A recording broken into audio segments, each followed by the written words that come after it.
Alors nous, on travaille qu'avec des producteurs en agriculture biologique. De plus, nos huiles sont contrôlées chaque année par des laboratoires agréés. Donc c'est le même cahier des charges en ce qui concerne l'agriculture biologique, que ce soit en France, en Espagne ou en n'importe quel pays européen. Alors nous allons chercher les huiles en Espagne, en Sicile, en Grèce et puis plus près de chez nous aussi en Provence. On a aussi une huile de Tunisie. Donc toutes les huiles d'olive sont mises en bouteille dans mon atelier rue Grenette à Gap. Alors on commence par stocker les huiles dans des cuves en inox. Donc chaque producteur a sa cuve appropriée. À partir de là, on fait la mise en bouteille et le collage d'étiquettes. On a créé une étiquette pour chaque producteur sur laquelle on indique son nom ainsi que son adresse exacte. On va trouver le numéro du lot, on va trouver les analyses, donc acidité oléique, peroxydation et cire.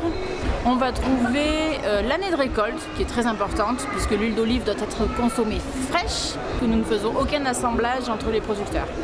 Alors toutes ces huiles s'adressent aux particuliers pour tout simplement leur utilisation quotidienne en assaisonnement, et on a des huiles aussi très adaptées pour la cuisson. Et aussi aux professionnels, aux restaurateurs et aux maîtres savonniers aussi qui nous en prennent.